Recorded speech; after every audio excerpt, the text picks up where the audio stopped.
Today is the 30th of July 2017. We are in Rosemead, and this is our first lecture on the 6th Patriarch Sutra. Welcome, thank you for coming. Cảm ơn quý vị đã tham gia cái lớp giảng kinh lục tổ ngày hôm nay. Hôm nay chúng ta bắt đầu giảng kinh lục tổ. Let's see. You can't hear? Oh, good. Oh, good. Nghe không được. Okay, so we need to adjust the volume a little bit. Please turn up the volume a little bit.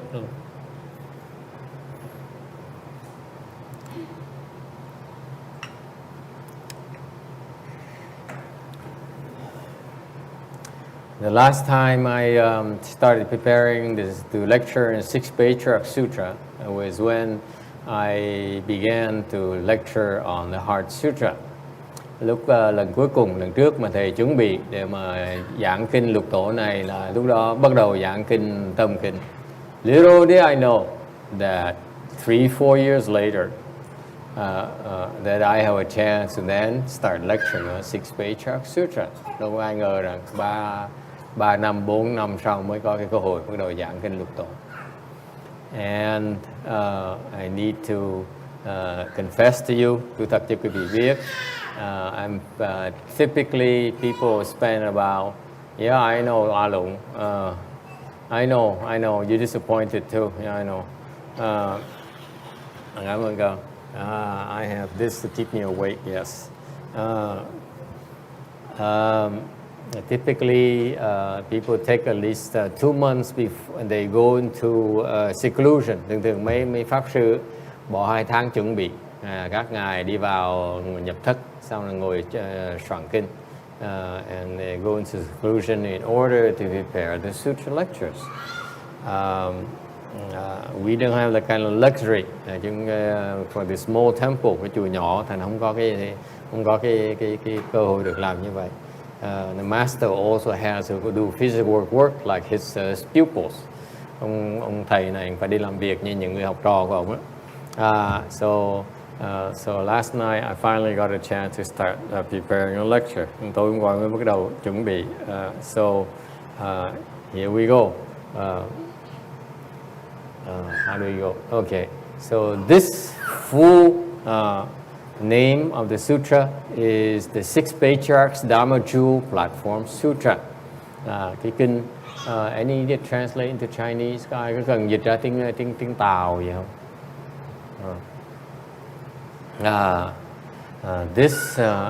Cái kinh này là kinh gọi là lục tổ pháp bảo đàn. It is the official name of this sutra is so-called the 6th Patriarch Dharma Jewel Platform Sutra. Đây là cái kinh mà cái tên chính chính thức của cái kinh lục tổ này. So let's go through what the names of the sutra means. Giảng sơ về cái ý nghĩa của cái tên của kinh này. All right. 6th Patriarch, lục tổ. The 6th Patriarch refers to most venerable Huệ Nặng. Kinh lục tổ là bàn về cái lục tổ, là người lục tổ thứ 6 của bên chánh pháp bên Tàu. This is the 6th Patriarch, 6th Chinese Patriarch. He was residing in An Hoa Temple, ở chùa Nam Hoa. He was known, a very famous monk around the 18th century. Thời thế kỷ thứ 8 ở Trung Hoa, ngài rất là nổi tiếng. And he received transmission from that lineage from Shakyamuni Buddha. So he went down to the 28th Indian Patriarch called Venerable Bodhidharma. Thì ngài Bodhidharma là vị tổ trong cái dòng chánh pháp, cái đời thứ 28 mới 80 tuổi rồi mới bắt đầu đi qua nước Tàu, lặn lội đường xa, đi tàu qua nước Tàu, xong đi bộ rất là đi xa để mà truyền cái chánh pháp vào nước Tàu. So the Venerable Bodhidharma, when he was around 80 years old plus, he started going from India to China. He boarded a boat to go, and then he walked long distances in order to fulfill his responsibility, is to propagate and bring the proper Buddha Dharma from India to China. Thì hồi đó ngài Lục Tổ ngài Sơ Tổ là Bồ Đề Đạt Ma thấy cái duyên mà đại thừa của người Ấn Độ đã hết rồi. At that time, Bodhidharma saw that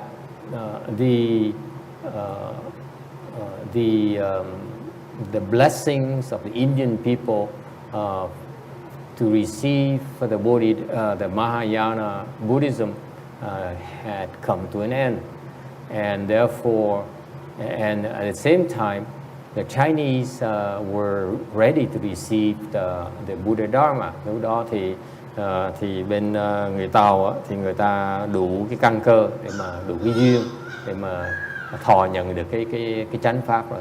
So he didn't mind the hardship. At the very old age, he decided to go to China. Thì mặc dù già rồi, 80 tuổi rồi, mà còn vẫn đi đường xa lặn lội đem pháp qua bên Tàu. Alright.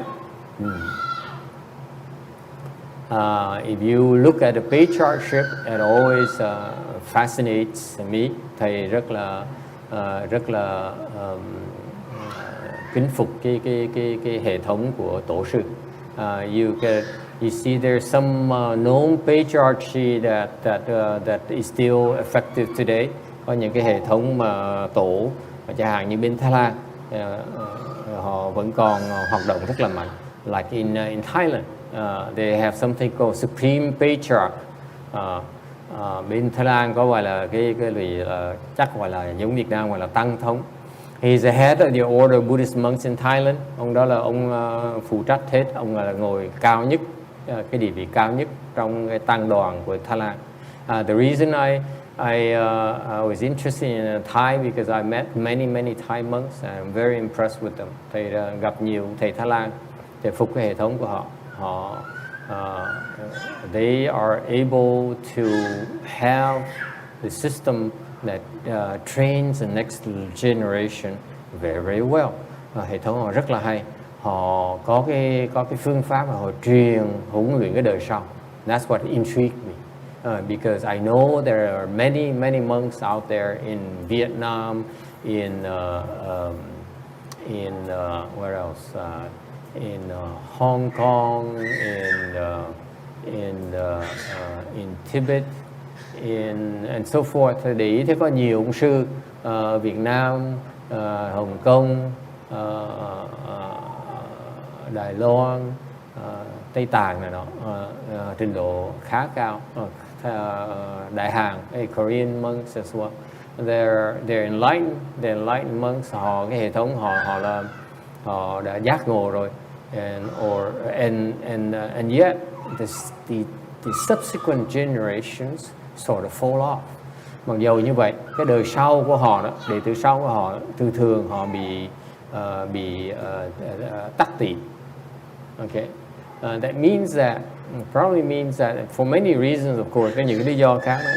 But it also means to me personally that they really don't have the technology to transfer the knowledge from one generation to the next, to the subsequent generation. Thì đối với thầy đó,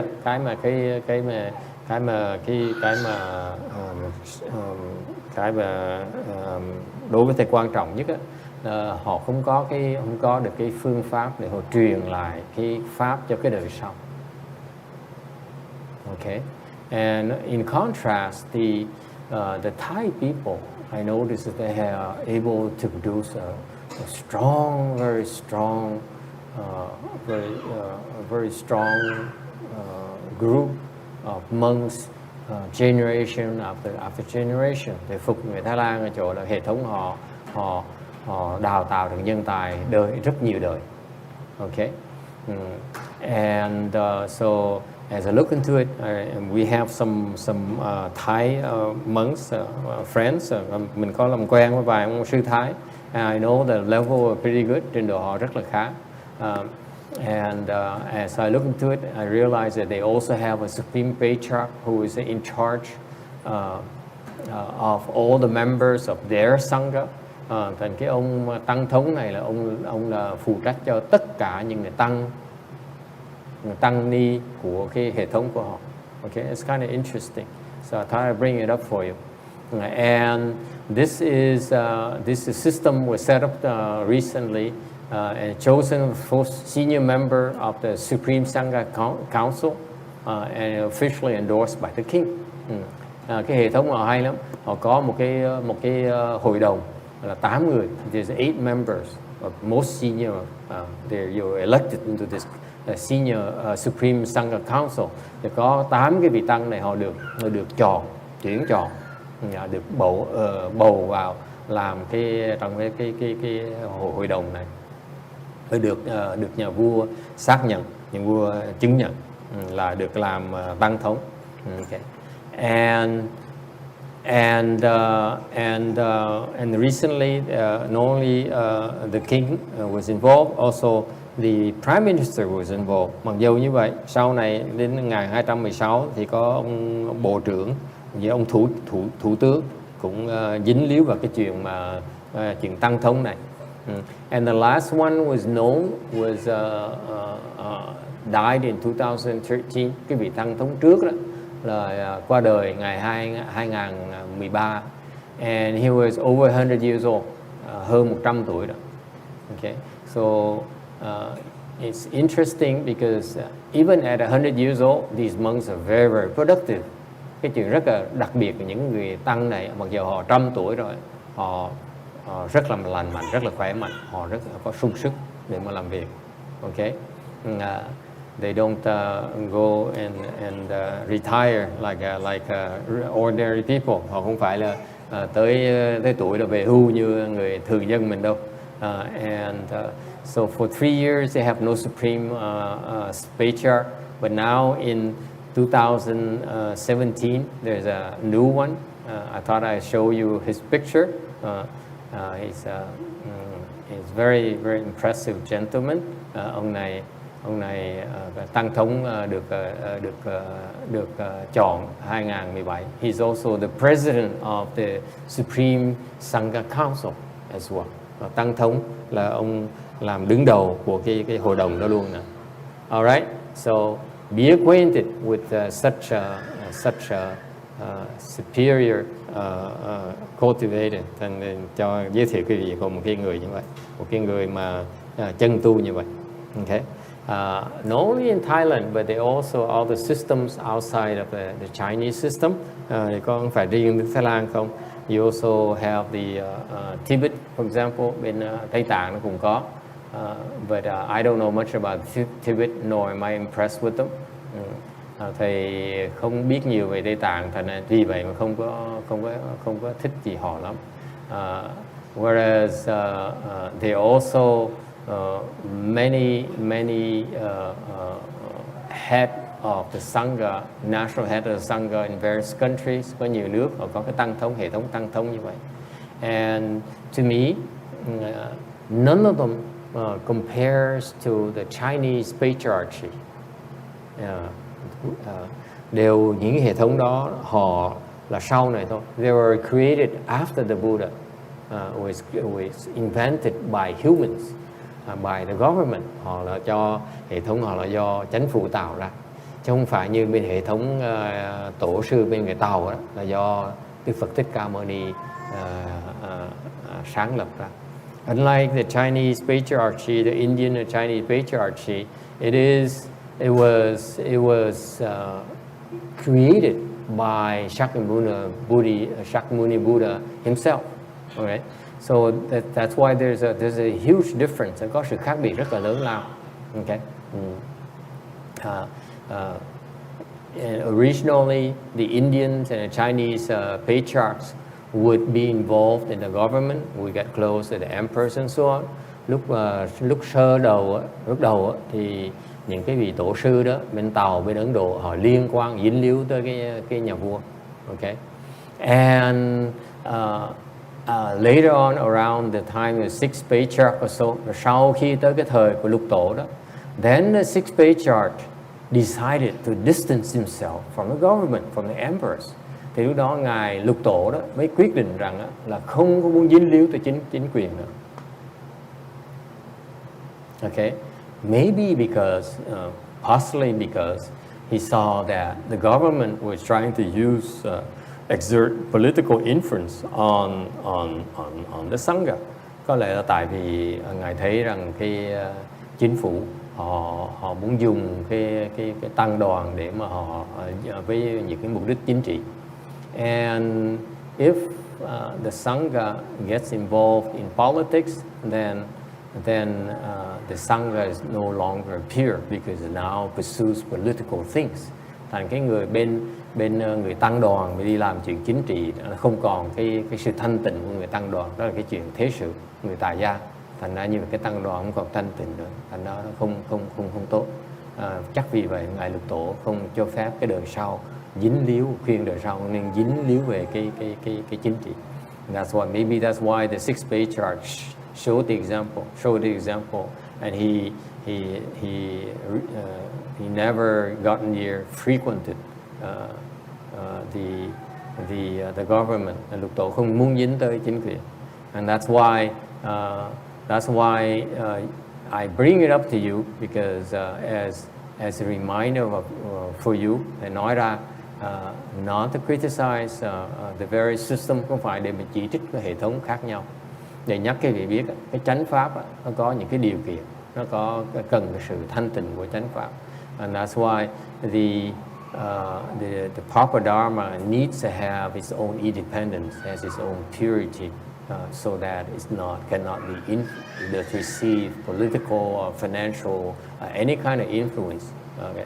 Vì cái tăng đoàn không thể nào chịu ảnh hưởng của chính phủ hoặc là những người hộ pháp cũng không có thể ảnh hưởng được cái tăng đoàn luôn. Alright, any questions about that? Ai thắc mắc về chuyện này là không? To me personally, I find that the Chinese patriarchy, the Indian patriarchy, original patriarchy of the Buddha was the most remarkable. Đối với thầy, những cái hệ thống mà tổ sư mà từ Đức Phật Thích Ca Mâu Ni tạo ra đó, hệ thống của chánh pháp đó là cái hệ thống mà tổ sư là tốt nhất. So if you have a chance, I highly recommend you draw near the patriarchs. Quý vị có cơ hội thì khuyên quý vị nên tới thân cận những cái vị tổ sư. Any questions? So what happened is the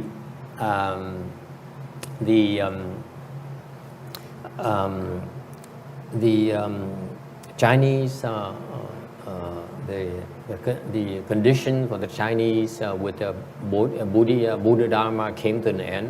So Master Shihwa, my late teacher, brought the Mahayana from China to the United States in 1960s.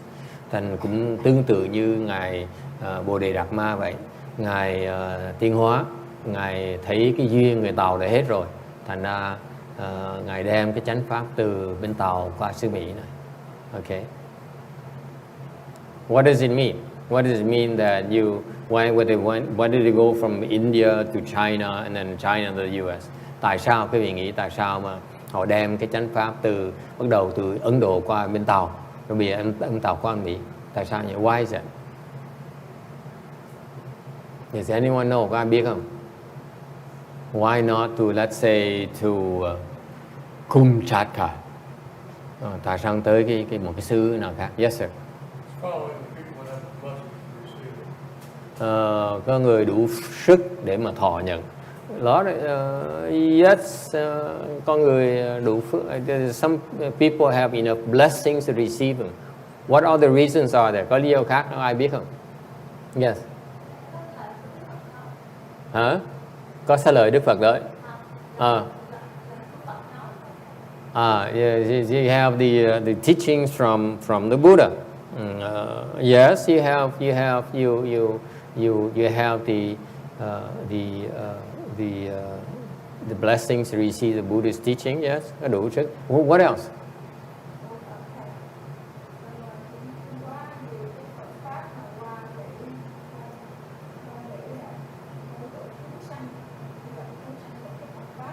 He feels Master Shingon brought the Buddha Dharma to the United States in order to save living beings. It's correct, đó là đúng. Tại vì đem cái pháp qua đây thì có thể cứu độ nhiều chúng sanh hơn ở Tàu.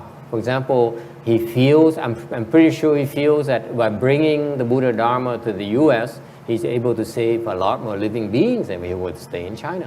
That's true. Okay. What else? What are the reasons? Available on the internet and Chatnet, Chan in the Parknet. I'm sorry, what did you say?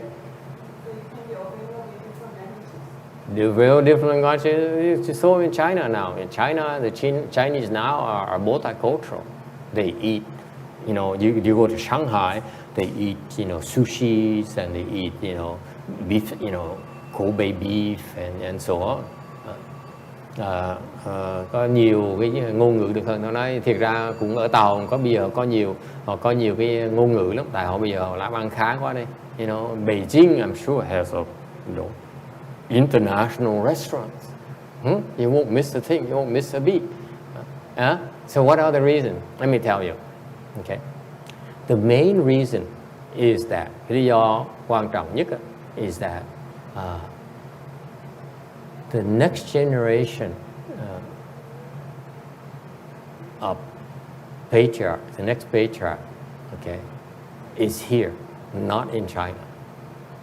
Vì lo chính quý vị biết không? Chuyện tức cười đó, chuyện đó, tới ông tổ thì quý vị mới thấy họ khổ tâm dễ sợ lắm. This is a problem with patriarchs. Their mission is to find the next one.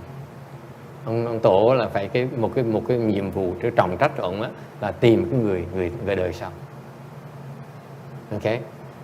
Phật Thích Ca Mâu Ni chọn ông tổ tạm nói là ông là trọng trách của ông là truyền cái pháp mà ta truyền cho ông cho cái đời sau. Shakyamuni Buddha, when he designated Mahakasyapa to be the first patriarch, basically his message to him was that I chose you to be in charge of transmitting my Buddha Dharma to the next generation. Meaning that, what does it mean to transmit to the next generation? Ý nghĩa của nó chọn truyền cái pháp cho đời sau nghĩa là sao? Does it mean that you build the biggest temple in the world? Có nghĩa là cái vị xây một cái chùa lớn nhất trong cái vũ trụ này không? Trong cái xứ đó. Yes, ma'am. At least one big temple is a good thing. Yes, I agree. Đương nhiên cái chùa càng lớn nó càng tốt. Đúng, rất là đúng. Yes, what else did you say? At least one person is enlightened. Ít nhất một người phải giác ngộ.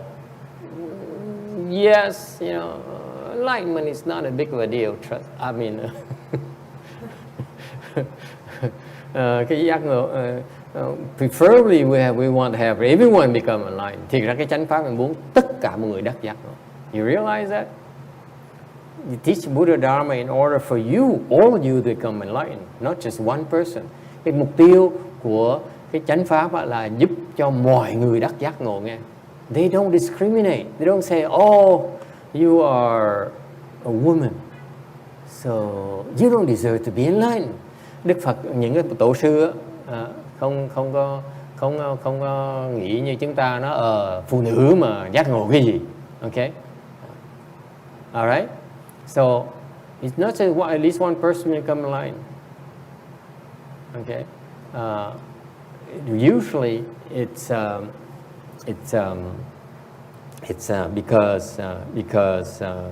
because they are able to attain. They are able to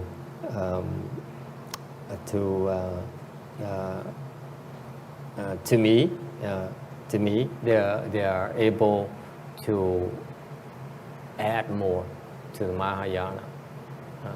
Đối với thầy cái nhiệm vụ, cái lý do họ chọn cái đời sau là tại vì muốn đời sau nó càng bành trướng Phật pháp ra. Okay, they're able to receive the transmission, and they are also able to expand the teachings. Okay, so that more and more people can benefit from it. Chẳng phải riêng là họ thọ nhận được không, mà đối với thầy họ còn phải bành trướng cái Phật pháp này, để nhiều người, nhiều chúng sanh có thể hưởng lợi cho Phật pháp này. Alright. Anyway, I'm no patriarch, so that's just my few 2 cents worth. Thầy không phải tổ sư, thành thầy nói chứ bàn chuyện cho vui. So again, in summary, the patriarchy is a wonderful system. Thầy nhắc lại cái hệ thống tổ sư, hệ thống tuyệt vời. It's only in Mahayana do you have it. Bên Đại Thừa mới có thôi. Okay, and therefore it is important for us as we talk about 6th Patriarch Sutra. Bây giờ mình có cơ hội mình bàn về cái kinh lục tổ, thì mình cần nhắc lại chúng sanh biết.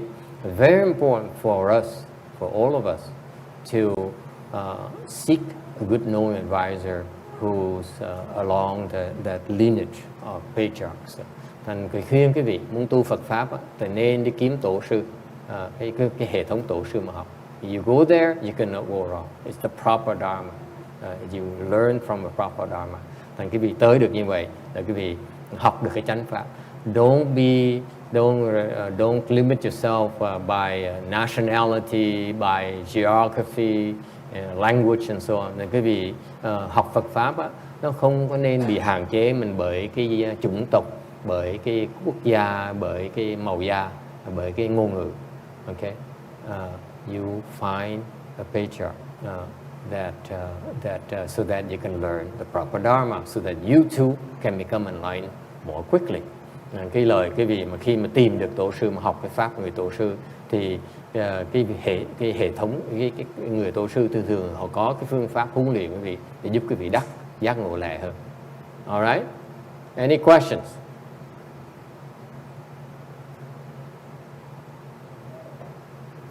Okay, good. No one asked me who is the 2nd Patriarch. That's a good thing. Không ai hỏi thầy là ông tổ sư đời Mỹ đời thứ nhì là ai. Okay, yes. I'm sorry?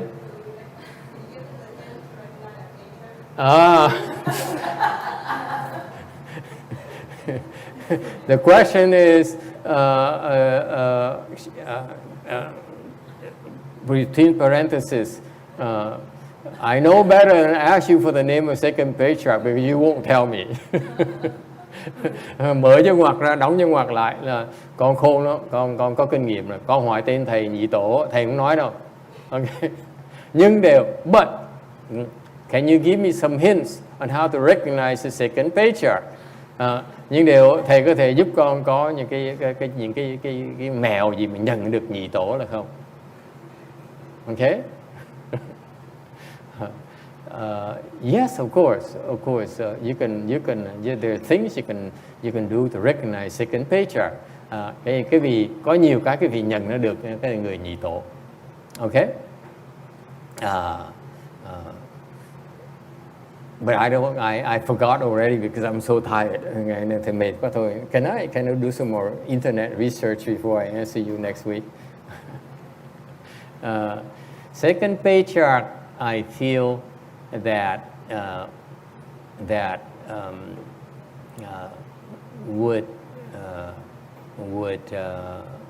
would be. Let me look at him now. Would be if you look at the Chinese patriarchs, and nhìn tới cái tổ sư đời Tàu, you see that the first patriarch is very, very good. Bodhidharma is a most excellent patriarch.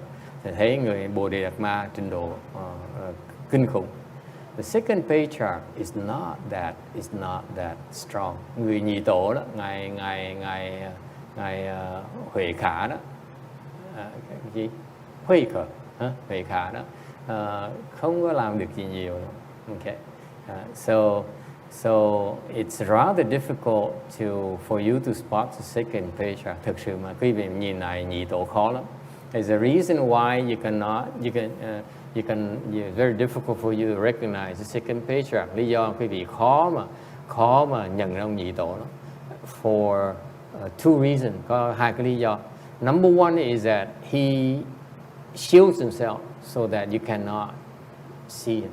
Thứ nhất là ông dùng cái công phu ông cho quý vị thấy ông. Okay, so he actually uses a shield so that you cannot see him. Okay, thành ông dùng cái thế võ của ông để ông cho quý vị nhận ra được ông. Okay, so there's one distinguishing characteristics. You cannot see him. nói cái gì nó hơi ngắn tréo căng ngộ một tí là ông dùng cái vỏ thành cái vị nhận không được. Yes.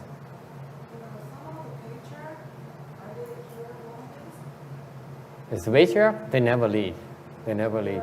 Once you're a patriarch, you always, it's like they never retire. So Mahakashyapa is still around helping, and then Lũng Su, Nagarjuna is still around helping Master Shin, helping second patriarch and so on. Cái câu hỏi á, so the question is, do they ever go away? No, they don't. Once you're a patriarch, you're forever a patriarch.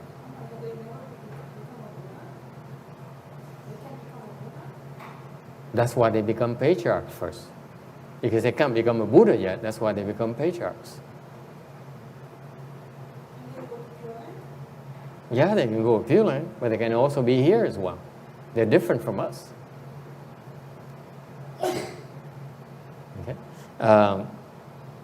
I said the Pure Land to you is like to you so far away, to Xinjiang Pure Land so far away. Cơ người hỏi của mấy ông tổ sư không có đi Tây phương cực lạc, nó đi chứ, có cũng vậy mà không đi cũng vậy. Because to Xinjiang, he says, I want to get away from Rosemead, California. I go to the Pure Land.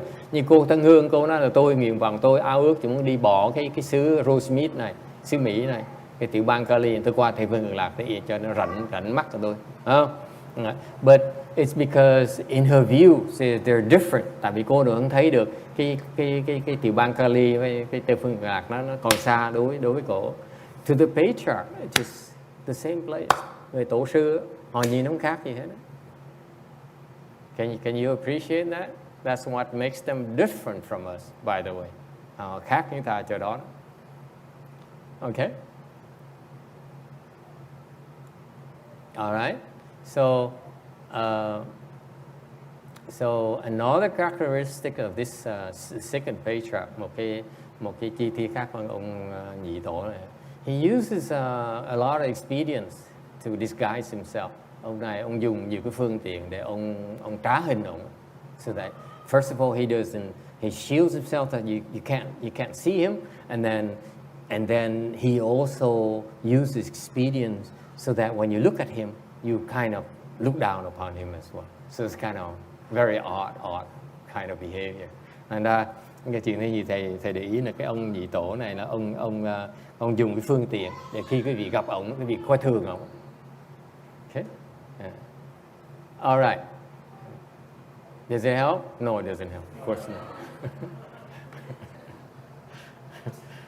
Nói chơi bàn chuyện thị phi chơi cho vui vậy thôi, chứ chẳng có lợi gì cho quý vị đâu. All right, going back to the 6th Patriarch Sutra, trở về lại cái kinh lục tổ này. We are on slide number 7, tấm thứ 7. Did we publish these slides online too, or it's not available yet? I'm afraid. Huh?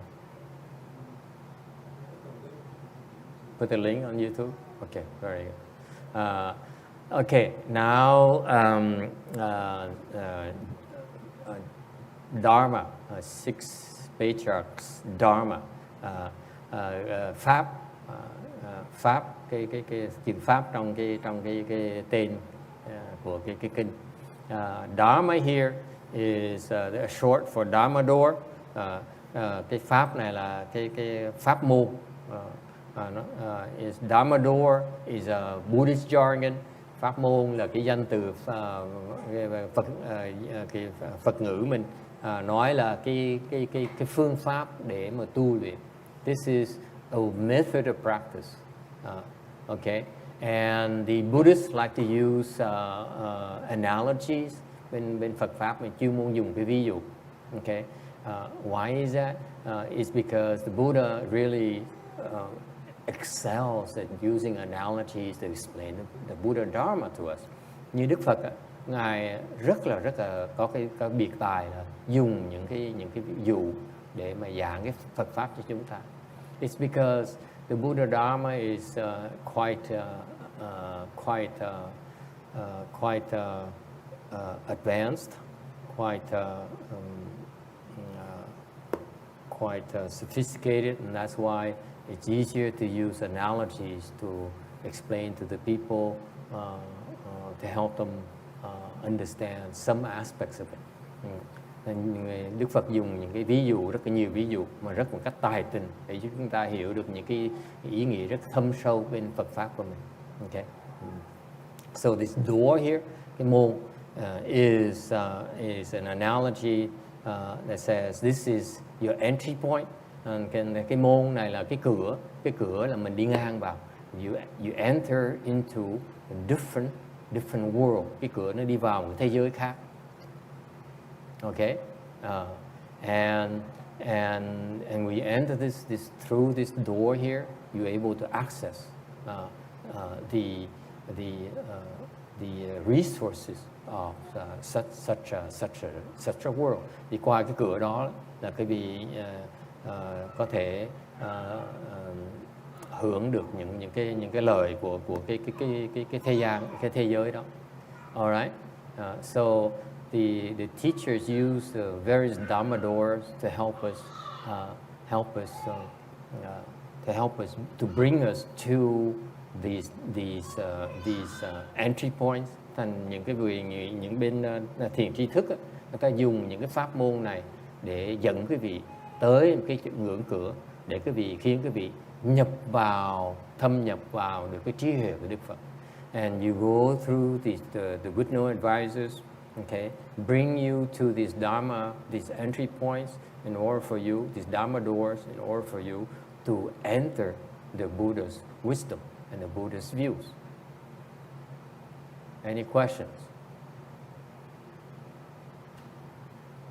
Okay, so this is a door, and therefore you have to cross it.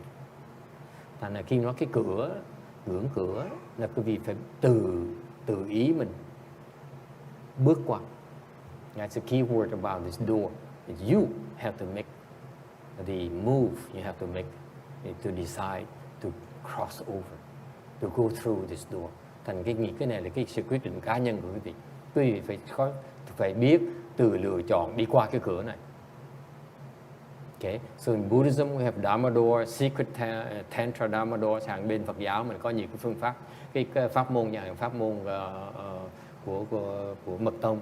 There's Chan Dharma door, có những pháp môn của Thiền tông.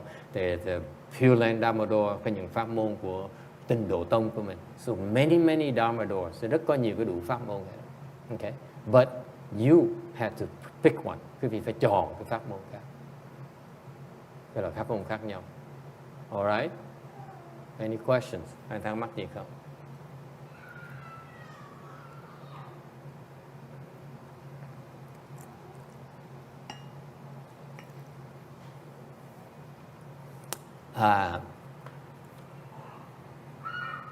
People always argue about this. Có những người ta bất đồng ý về cái chuyện này. They said that the Buddha Dharma was available in Mahayana, was available in the US already before Master Shen Hoa came. Có nhiều người nói là Phật pháp Đại thừa, kinh điển Đại thừa có ở trên xứ Mỹ này rồi. Okay, trước khi ngài Tiến Hóa tới. So why is that? That did you guys claim that the Buddha Dharma was brought from China to the US by Master Shen Hoa? Nên có người ta thắc mắc là hỏi tại sao quý vị dám nói rằng là ngài Tiến Hóa là cái người mà đem cái Phật pháp từ bên Tàu qua xứ Mỹ được? Yes. Huh? I'm sorry. Come again. Oh, tax benefits. For what? Non-profit organization. Absolutely. Tại sao đem xứ Mỹ này? Tại vì cái xứ Mỹ này, những cái bên mà cơ quan từ thiện với là tôn giáo nó không cần phải trả thuế. Absolutely. That's a very good reason. That's why he didn't go to France. France, everyone is taxed equally. Cái việc qua Pháp là ai phải đóng thuế hết. Cái xứ Mỹ, đặc biệt xứ Mỹ này ở bên cái cơ quan từ thiện, cơ quan tôn giáo không ai đóng thuế. That's so nice about, it's very generous about this country here is the superior tax benefits. It's true. Okay, but it turns out that there's a difference in comprehension of the Buddha Dharma. Thực sự ra nói hiểu Phật pháp đó, có cái trình độ hiểu biết rất khác nhau. Okay, yeah, it is true that you go to universities, you have a lot of professors who are very well researched on the Buddhist text. Khi vào đại học có rất nhiều cái đại học, có nhiều cái chương trình họ giáo sư họ rất là giỏi để kinh điển Phật pháp. Okay, there's also monks who spend their lifetimes studying the sutras as well. Có nhiều người sư ta tiên nghiên cứu kinh điển rất là lâu đời. Okay, but in particular in the Sangha, very few monks and nuns lectured on the sutras. Thực sự quý vị nhìn lại cho coi, you watch the Sangha, you watch the Buddha Dharma, quý vị nhìn thấy cái Phật pháp. Okay, quý vị để ý rằng rất ít người mà thầy mà cô mà giảng kinh. Very few monks and nuns explain sutras. That's a sign that they don't understand. Cái đó là chứng minh họ hiểu được cái kinh, họ không dám giảng. They don't dare explain it because they have, especially in America, you have American boys and girls. They ask questions they're not supposed to ask. Tại xứ Mỹ người ta chuyên mua hỏi mấy cô hóc búa. In Asia, where I came from, bên Á Châu người chúng tôi đó, we respect the monks and nuns a lot more. Xứ Mỹ, cái người Á Châu chúng tôi kính phục người xuất gia hơn một tí, ở xứ người hơn một tí. So in America, it's a scary, very scary proposition. You lecture in sutras. People ask questions. Xứ này dễ sợ lắm. Ở đây họ cái hệ thống nó bình đẳng hơn một tí. Thành họ nghĩ họ có quyền hỏi câu hỏi. And that's why you can't really lecture in sutras unless you're able to answer questions. Thành ra ít người ta thích giảng kinh là tại vì ta sợ ta hỏi và trả lời kinh được.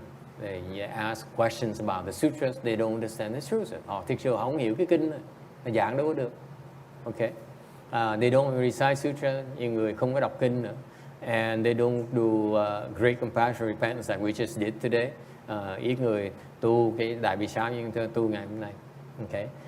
And they cultivate, 1 or 2 hours. Ngày xưa mình tu 1-2 tiếng đồng hồ một ngày. And the scholars debate and they argue, but they really don't understand at all. Những cái người học giả thì bàn luận mà thực ra không hiểu gì hết. Bàn luận cãi vã nhau không hiểu gì hết. What the important thing is that when you learn about sutras, okay, they must be cultivated. These principles must be cultivated. Cái quan trọng nhất là một khi người ta bỏ thời giờ, ông thầy bỏ thời giờ dạy mình rồi giảng cho mình nghe rồi, mình phải áp dụng, mình phải tu. Your teacher spend the time to explain it to you. You must put them into practice. Okay. In your daily lives. Okay? And in particular, in order to really more deeply penetrate the Buddhist teachings, nhất là phải nhắc cái vị muốn thâm nhập cái kinh tạng đó, là cái vị phải không sợ khổ. It's very important not to fear suffering. Quan trọng nhất là đừng có sợ khổ. In particular, when we ask you to cross your legs, don't unbuckle when it hurts. Nhất là chúng tôi huấn luyện cái vị thiền mà bị xếp bằng mà chân nó đau là cứ nhăn mặt xong rồi duỗi chân ra.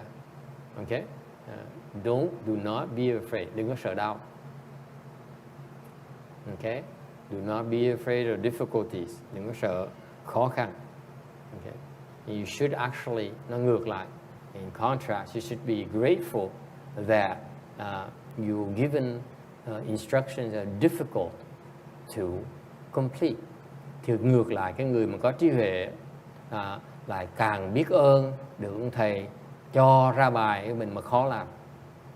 Nếu bài dễ làm, cái việc không tiến bộ. If the assignment is easy, your progress is minimal.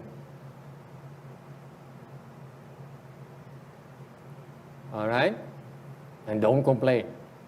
Đừng có than phiền. Any questions? Thắc mắc gì không? The Dharma jewel, pháp bảo. The jewel here is an analogy. The Dharma is like a jewel. Cái bảo này giống như là một cái dù. Nói là cái pháp này nó quý báu như là một cái viên ngọc vậy. It's precious, it's rare, it's highly prized. Cái bảo nó được quý báu, nó rất là hiếm có và được người ta cái giá đắt giá rất là cao. Okay, it turns out that the people who are blessed would highly value the Dharma over material things. Quý vị biết những người có phước đó, người ta quan trọng cái pháp hơn là tất cả những cái vật chất. That's why a lot of them, some of them became left home people. Thành ra có nhiều người họ bỏ những cái cuộc sống thế tục để mà chạy vào tu cái pháp của Đức Phật, and they so that they can devote their time and their efforts on practicing the Buddha's Dharma, which is by far the most sensible thing you can do with your life. Sự thật quý vị, cái người mà có phước, người ta thấy được là tu được cái chuyện là quý báu nhất của mình có thể làm được trong cuộc đời của mình. Okay? Any questions? So, not only do you prize it, thành quý vị biết những cái người mà hồi nãy có người hỏi đó, tại sao tổ sư họ có đi đâu được không? So a while ago, somebody asked, are the patriarchs still around? Thành có người hồi nãy hỏi là những cái vị tổ sư còn xung quanh. Of course, they're still around because they made the vow to protect and support the Dharma, and that's how they became a patriarch. Đương nhiên tổ sư vẫn còn xung quanh, tại vì họ lập cái nguyện để mà hoằng pháp, để mà bảo vệ cái pháp. Thì họ không bao giờ bỏ cái pháp đó được hết. Okay? Any questions? Platform. Cái đàn. Platform is the Dharma seat, or gọi là cái pháp tòa, hoặc là cái chỗ mà các vị pháp sư ngồi lên để mà giảng pháp. That's where the Dharma masters sit to speak the Dharma. Usually it's raised about 3, 5, 9 feet and no more than 10 feet. Thường có thể cao lên 5, 3, 5, 9 feet, cao hơn 10 feet. And where the transmitted precepts speaks the Dharma, and he's surrounded by Dharma protectors. And khi mà cái người pháp sư ngồi giảng pháp như vậy đó, thì trên pháp tòa đó thì có hộ pháp đứng xung quanh bảo vệ.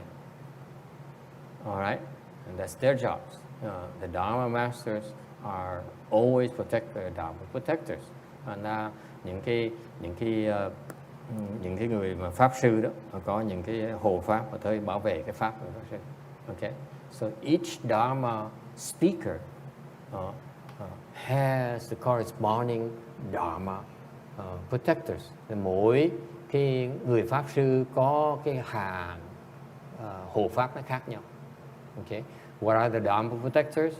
Cái hộ pháp khác nhau chỗ nào? Number one, the Dharma protectors are protecting the Dharma. That's why when you practice the Dharma, you speak the Dharma, it's transmitted from the proper Dharma lineage. The Dharma protectors are much more powerful.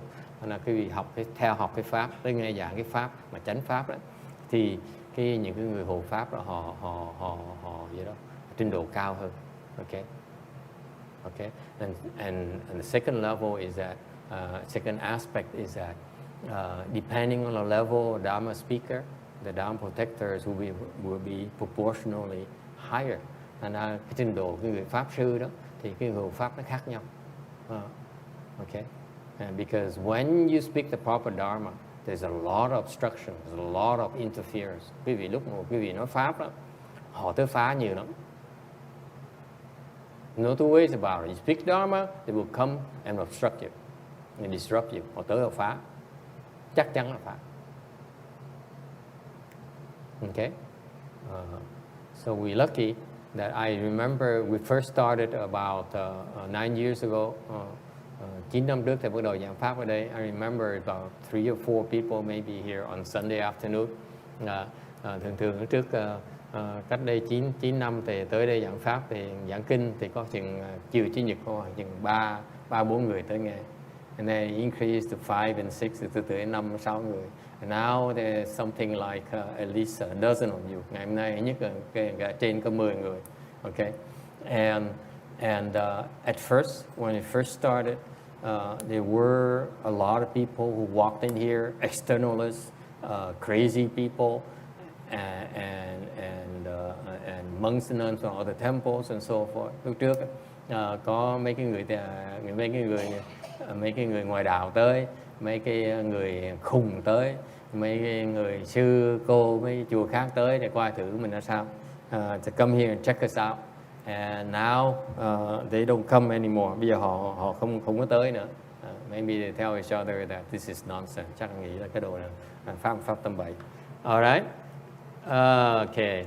The sutra. Cuối cùng cái kinh. Sutra is from a Sanskrit word. It's called Xiudolo is a Chinese word. Chinese transliteration tên là Tu Đà La. Usually, the sutras are the recordings of the Buddha's teachings. Thường cái kinh là những cái lời của Phật dạy. The only exception in the Buddhist sutra store is 6th Patriarch Sutra.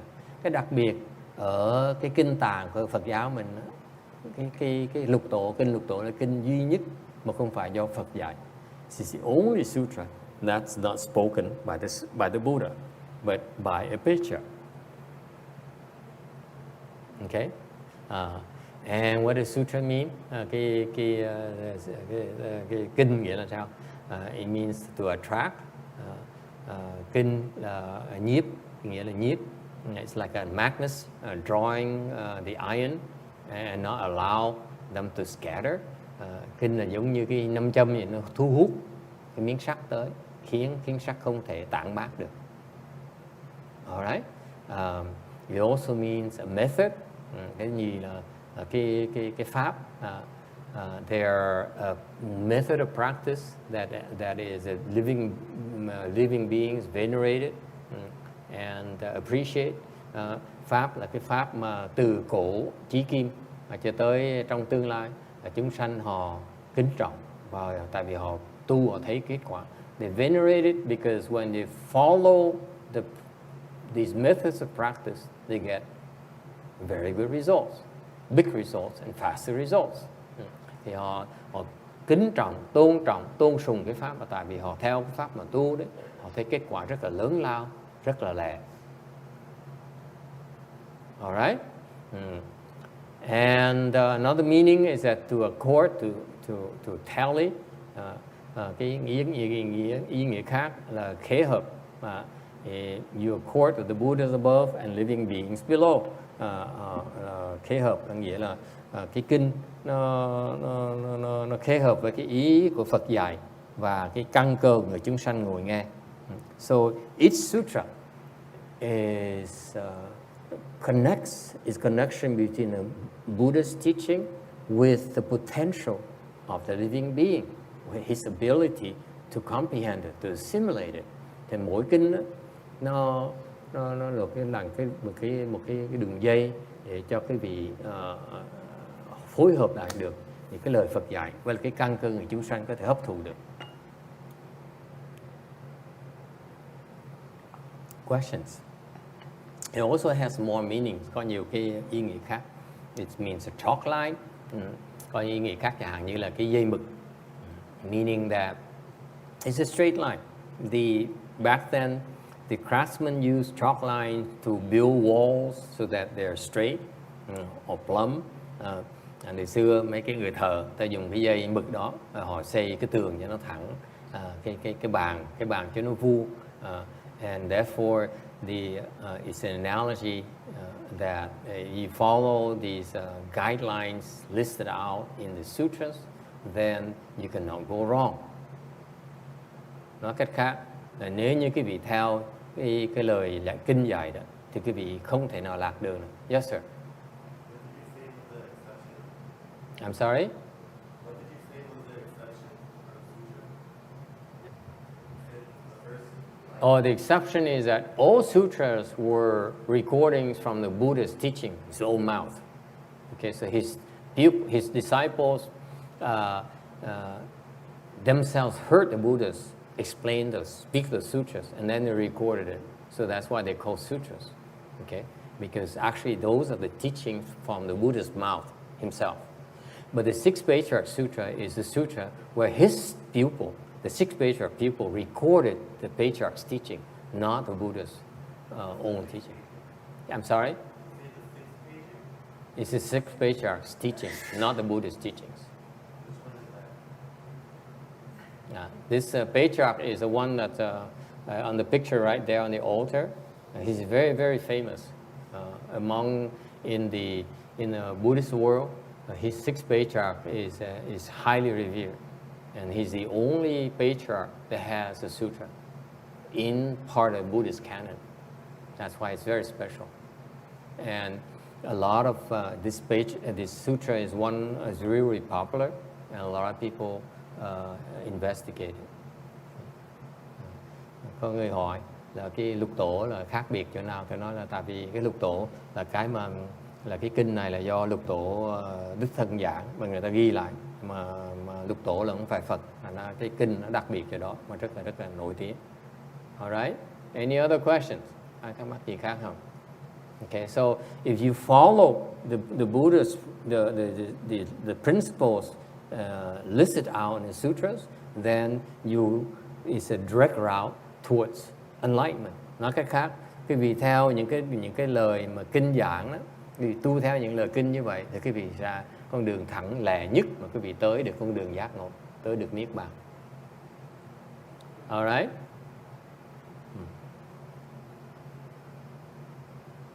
Oh my God, I'm near the end of it already.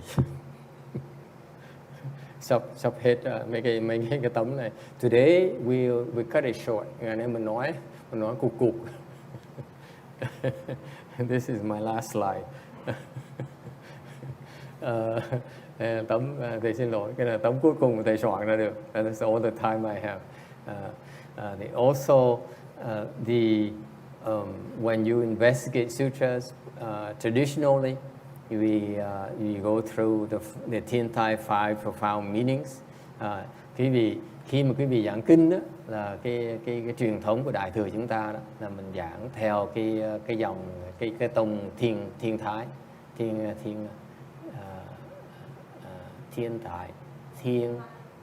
Thai. That's right, thank you. Tông Thiên Thai là cái năm cái ý nghĩa thâm sâu của tông Thiên Thai. When you look at the sutra, you explain the names. Thứ nhất nhìn mình giảng là cái tên. Can you read this? Is it legible from on the way back? Far back there, is it legible at all? You explain the names. Quay thì mình giảng cái tên của kinh là gì? So we just went through that. Mình giảng sơ rồi. That this name here is refers to a person, to a dharma, to a place, and to an analogy. Thành ra cái tin này, cái tên của tin này, chính thức của kinh này là nêu ra một cái người là Lục Tổ, cái pháp là cái pháp của ngài Lục Tổ, cái dù là cái bảo, và cái đàn là cái chỗ. Alright, so the person is 6th Patriarch, the Dharma is his teachings and how that we can use to practice his personal teaching. The analogy is the jewel. The jewel is the analogy. The place is the platform. All right, so that's explaining the names. Discriminating substance, rồi phân biệt cái thể của nó. What is the substance of this sutra? Cái thể của kinh này là cái gì? Cái thể kinh đó là kinh cái thể cái real mark, cái sự相, thật tướng. Alright, what is the real mark? Only in Mahayana can you hear this word, real mark. Bên Phật pháp cái chỗ duy nhất bên Đại thừa mình mới có nói được cái thật tướng. What is the real mark? Okay, real refers to reality. Thật là cái sự thật. Okay, mark. Tướng là gì? What is mark? Can someone explain to me what is mark? You've been listening. Many of you have been coming here for several years now. For years now, explain to the newcomers what a mark. Mấy người, quý vị đã nghe pháp đã nhiều năm rồi.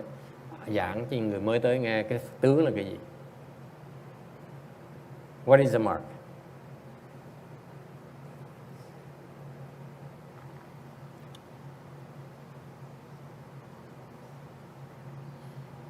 Yes.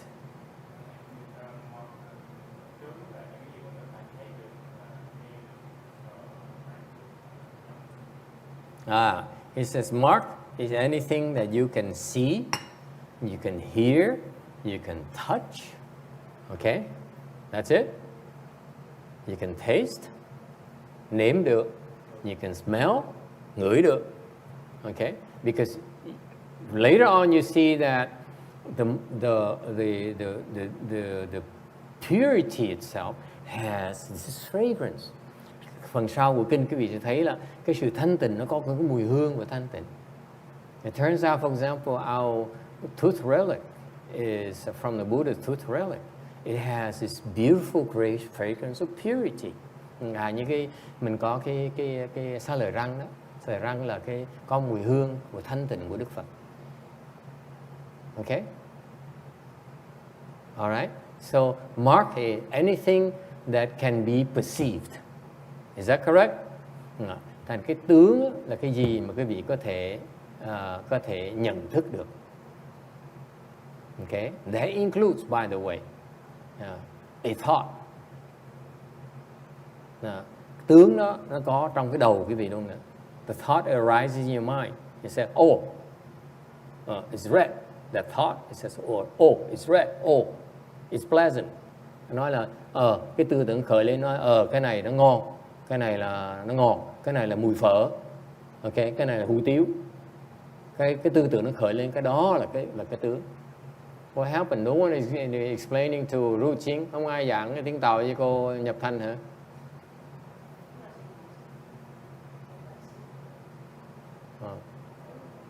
Okay, let me translate in Chinese for you since slide number 1.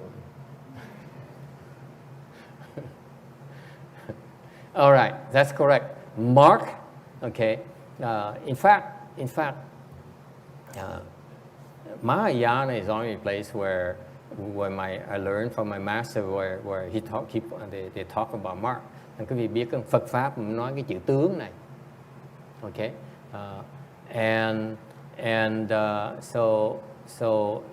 so the Mahayana we talk about real mark. Phật pháp nói là cái chân tướng, sự相. Okay, so what is this sự相? So the substance of this sutra, so the essence of this sutra is real mark. Thành cái thể của kinh này gọi là cái thật tướng.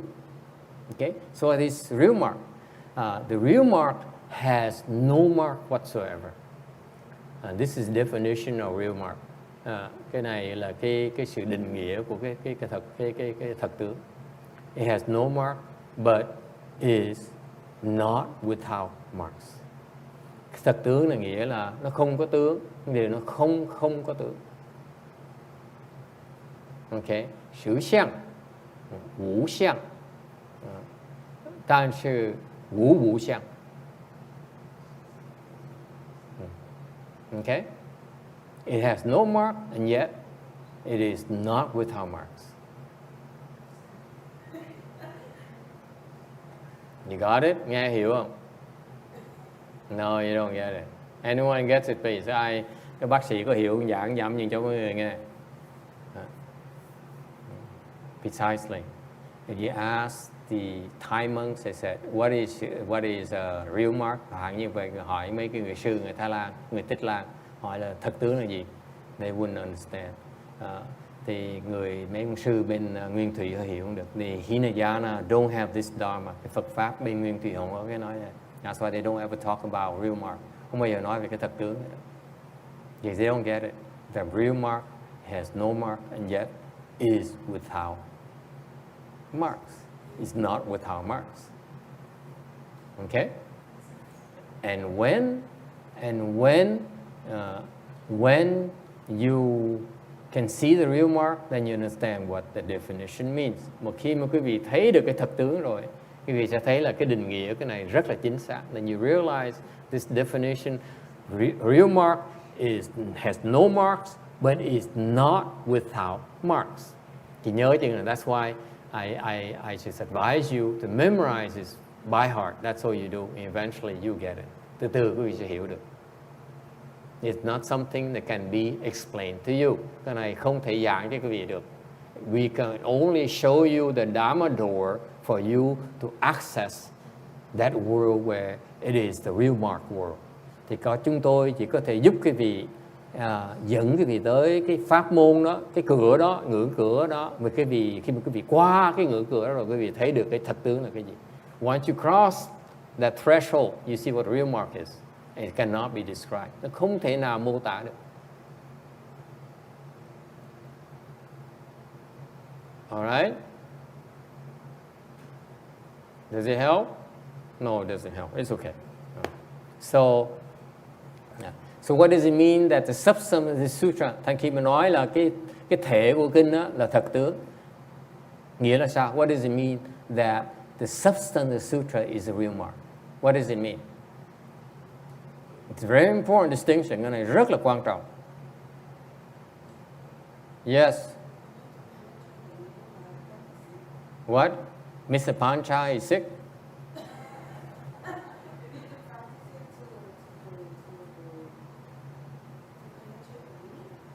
You need to practice the what?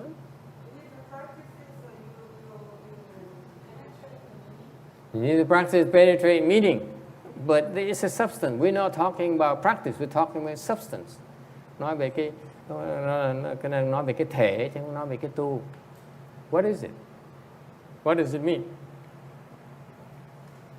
Why is that you people, read a paper, could be on, let's say, Harvard Medical Journal, or Harvard Business Review, cái gì nói là cái gì đọc một cái bài tường trình trên một cái tờ báo rất là nổi tiếng, ai cũng công nhận là giỏi, okay, and no one questions about the substance of these articles. Ít người hỏi là cái thể của những cái bài này là cái gì. Okay, here's what happens in Buddhism. This is very, very important for you to distinguish. Cái này quý vị phải hiểu, cái này rất là quan trọng. When you spend time reading, learning about something, don't you want to learn that this is for real? This is the truth, not some kind of wacko things, right? That you're not wasting your time. Mình đọc sách, đọc báo đủ thứ mà không ai, mình không biết là mình phí thì giờ. Ngược lại, cái vị biết không? Vì đọc cái kinh này là cái thực thể. This is its time, 1 second you spend on listening to it, on reading about it. You're reading about the ultimate truth. Quý vị bỏ thì giờ quý vị nghiên cứu kinh này, ngồi nghe cái giảng cái kinh này là quý vị đang học về cái sự thật của vũ trụ này. The ultimate truth in the universe.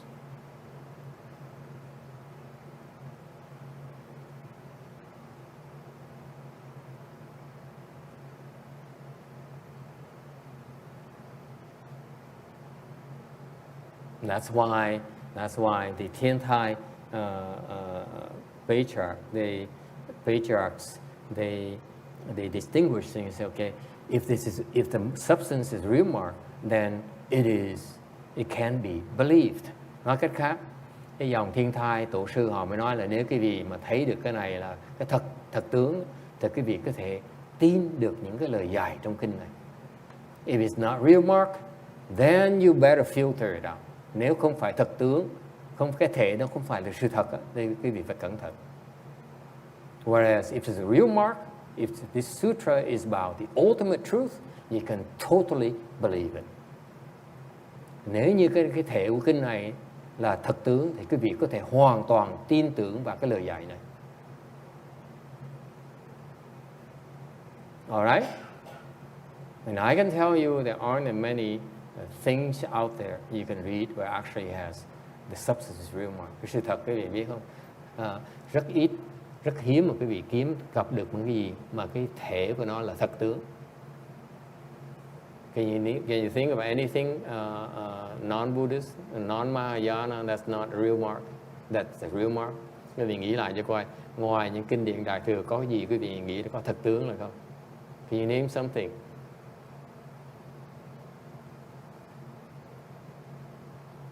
See, I'll rest my case. Thấy không? Nghĩ không ra.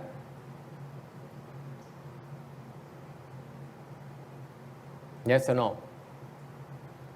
What about medical annals?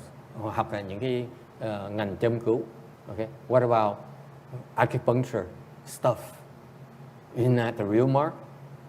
Không phải là y khoa, không phải là cái thật tướng là sao? Huh? Isn't medical science a real mark? Cái vậy ngành y khoa không phải là ngành thật tướng là không? Yes or no? Yes? Well, they're limited. Limited? They're limited. What do you mean limited? Explain limited. The beneficial effect only goes so far. So is it real mark or not real mark? Is it temporarily real mark?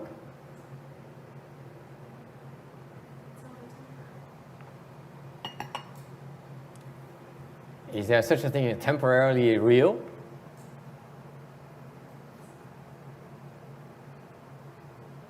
No, it's no real mark. Yes. What if you believe it's real? Oh, some people like to debate. Mấy người thích bàn cãi.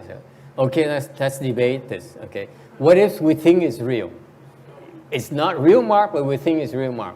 Chứ có người nêu ra muốn cãi lộn với thầy cho được. Là nếu như mình nghĩ là cái đó là thật tướng thì sao? What happens if we think it's real mark? What happens when we think it's real mark? Một khi cái chuyện xảy ra khi mình nghĩ cái đó là thật tướng. What happens? You lose? You're a loser. Cái người là người cà lâm. You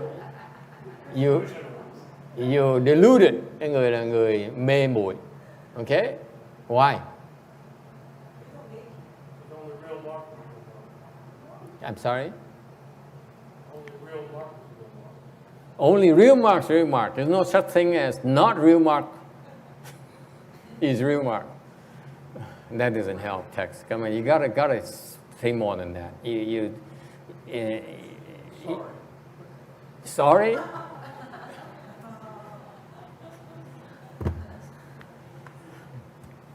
Okay. Anyone else? So what if we think it's real mark? Nếu như quý vị nghĩ cái đó là thật tướng thì sao? What happens if what if we think it's real mark? Nếu như quý vị nghĩ đó là thật tướng thì sao? Let's say you say I don't care what you say. I believe this is real mark. Ông là người nói với cô nói chẳng hạn như đó bây giờ thầy nói cái chuyện thầy để con tin cái này là thật tướng. What happens? I believe that you know that artificial intelligence is real mark. I believe the matrix is real mark. Pew, pew, pew. Người nói là cái súng nó bắn mà đạn nó tới là thật tướng. When someone shoots at you, the bullets coming at you is real mark. Okay?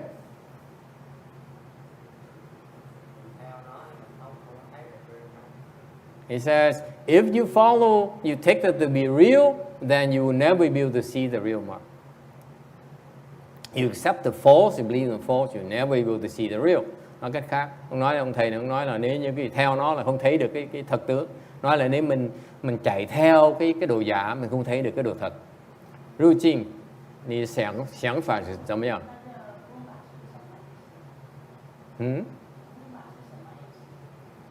对不起。Can't hear. 实相，实相无相，但是无相。That's right. That's right. That's right. Okay.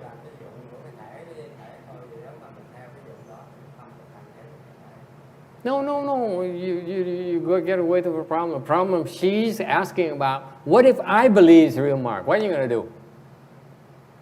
Just remember, you've seen the Matrix. You haven't seen the Matrix movie. Oh, this steak and this red wine is so real to me. Oh, I love that scene, and it makes me feel like going out to a steakhouse. Okay? Nếu họ nghĩ cái thật tướng sao? If they really believe real mark, what are you going to do? See, that's what happens. That's why I said, that's why people don't lecture in sutras anymore, because there's such questions. Quý vị bây giờ thầy quý vị chứng minh cho quý vị thấy. Và bây giờ người ta không giảng kinh nữa, tại người ta chuyên môn hỏi những câu hóc búa như vậy. Yes.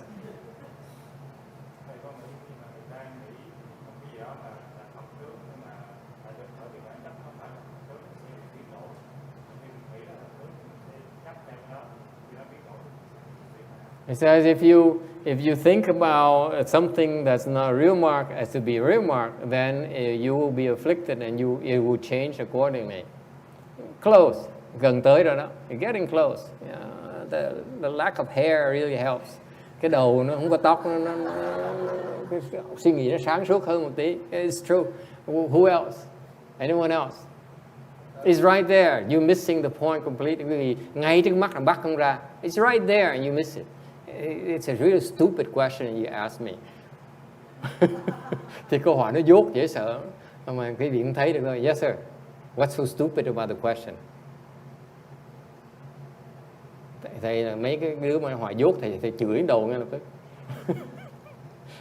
It's my way of terrorizing people who ask stupid questions.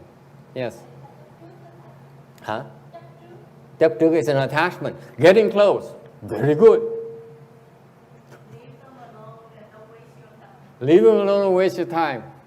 You will never become a Dharma master. Người nói là làm lơ đi, không thèm trả lời nó luôn. Thầy như vậy con không bao giờ thành pháp sư được. Okay? Anyone else?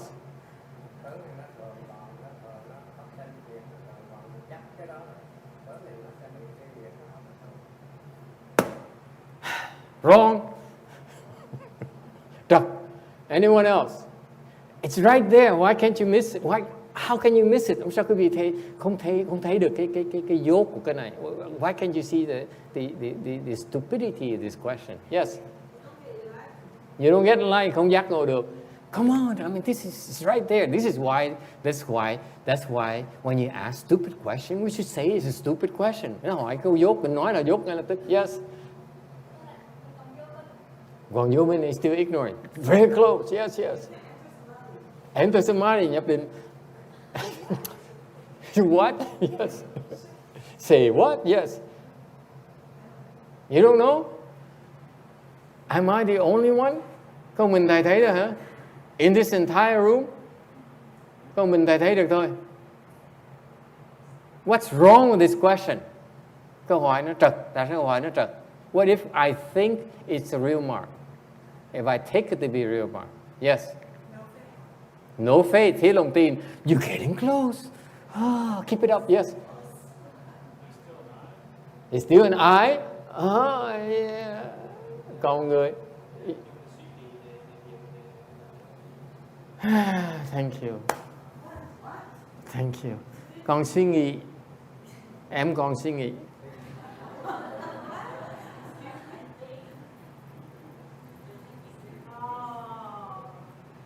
Thẳng con suy nghĩ. Con nhọn con suy nghĩ. Yes, Master Xianqie. You got it? You what? Absolutely. Very good. Excellent. You hear that? If you're thinking, you have the mark of thinking. How can it be a real mark?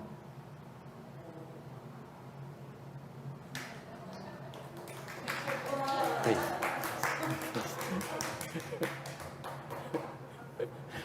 Hỏi móc, hỏi dốt mà tưởng nghĩ nó hỏi móc được. It's amazing these people ask stupid questions thinking they're so smart.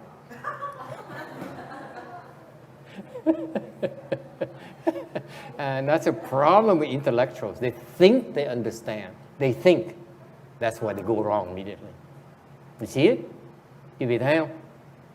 Quý vị đừng có sợ mấy người trí thức. Don't be afraid of intellectual people, smart people. They think they understand. Họ nghĩ là họ hiểu. Khi mà dùng chữ nghĩ một cái là họ chết ngắt ngay lập tức. Cái nghĩ là họ bị lạc rồi. See that? That's why intellectuals don't need to be afraid of the doctors and the scientists and so on because they're still thinking. Tại quý vị thấy người trí thức họ còn suy nghĩ, họ còn dùng cái trí của họ. They're still using their thinking, their thoughts, their brains. Therefore, they're confused already. If you think it's real mark, you're confused right away. It's not real mark for sure. Okay? Because you still have a mark of thinking. Vẫn còn cái tướng của cái suy nghĩ. Is it clear? All right? All right. So, number 3, cái phần thứ ba. You clarify principles. Cái giáo lý là gì? Giáo lý là the principles here is to realize Buddhahood. Cái giáo lý là quý vị phải thành Phật. Okay. What does it mean? It means that it's the highest and the most important undertaking in life.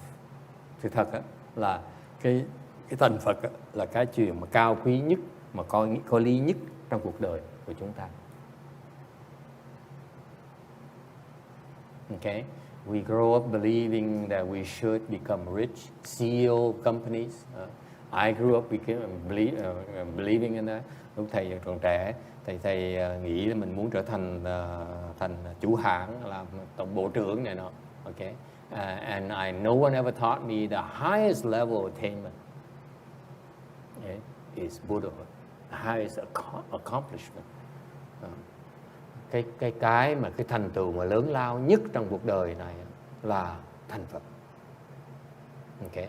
And this Buddha, this sutra here is not beyond that. It says, if you investigate the principle of this sutra, it will help you realize Buddhahood. Nên quý vị nghiên cứu cái kinh này thì quý vị có thể thành Phật được nhờ cái kinh này. All right? So hearing about the sutra, listening to the principles and investigating the principles will help you attain Buddhahood. Thành quý vị đọc cái kinh này, nghiên cứu kinh này, nghe giảng kinh này sẽ giúp quý vị thành Phật. Nothing less than that. We explain sutras to you, this sutra to you, in order to help you attain Buddhahood. Nói cách khác, thầy bỏ thì giờ giảng kinh này quý vị để giúp quý vị học một cái đường, những con đường để quý vị thành Phật được. These are the different paths, different methods, Dharma doors to help you attain Buddhahood. Đây là những cái pháp môn khác nhau trong kinh này để giúp quý vị trở thành Phật. Alright? And number 4, discussing the function. Và cái thứ tư là nói về cái dùng của kinh này. What is the use, the function of this sutra?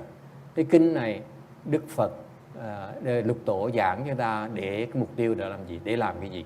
Cái dùng của ông là gì? Cái dùng ý là gì? So when the 6th Patriarch explained these sutra principles, what did he have in mind? Okay, what he wanted us when we investigate the sutra, Ngài muốn khi chúng ta nghiên cứu kinh này, it will help you understand your mind, giúp quý vị hiểu được cái tâm của quý vị, and you will see your own Buddha nature, quý vị thấy được cái Phật tính của mình, thấy được cái tính của mình, kiến tính. Okay.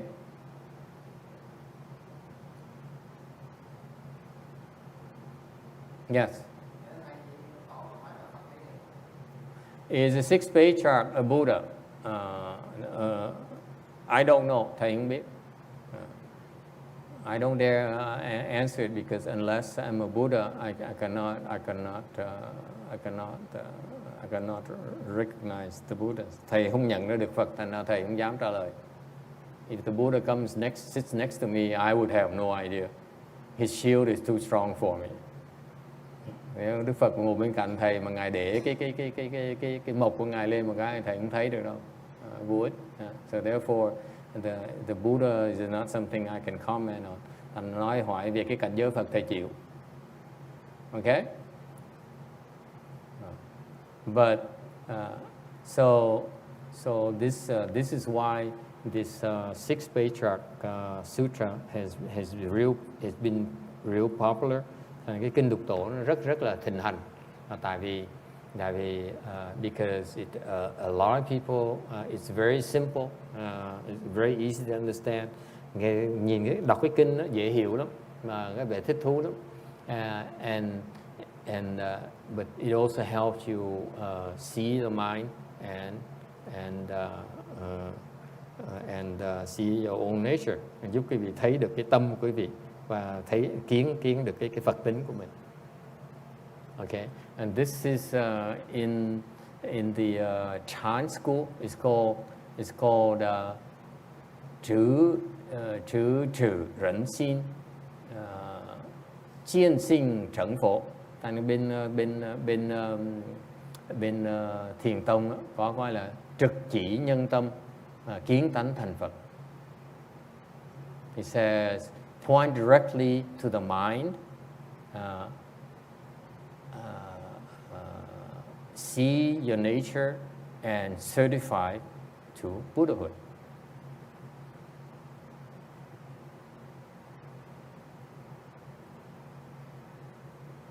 What does it mean? Nghĩa là sao?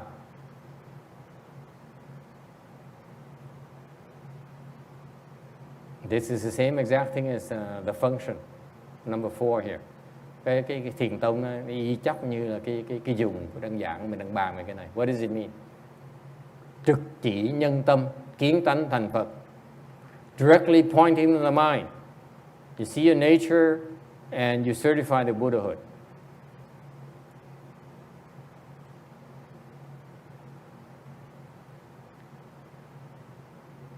What does it mean? Trực chỉ nhân tâm, directly pointing to the mind. Yes, sir. Huh? Look internally. Very good. Nhìn hồi quang phản chiếu. Return the light and look at inside yourself. Look at yourself. Hồi quang phản chiếu. Usually we excel at shining the light on others. Thường chúng ta là chuyên môn rọi cái đèn pin, đèn pha cho người ta. Đằng này cái tu hành mình là mình hồi quang, mình phản chiếu, mình nhìn lấy cái đèn pin mình rọi cái mặt mình. So you return the flashlight and shine your own face and look at your own hair pores. All right, your own flaws. Okay, nhìn vào cái sai lầm của mình. Okay, but what does it mean directly pointing to the mind? Trực chỉ nhân tâm nghĩa là sao? What does it mean? Nghĩa là sao? Yes.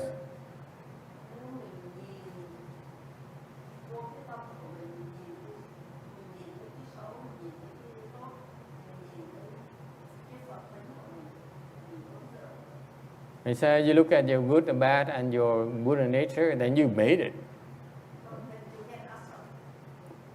You get outside, you ascend. Okay? Ascend, not asan. Asan is Iranian.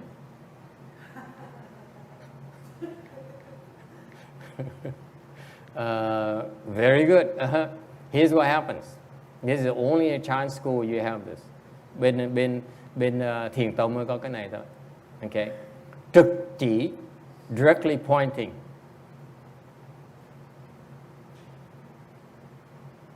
There's a certain act of brutality. Trực chỉ là một cái hành động rất là tàn nhẫn.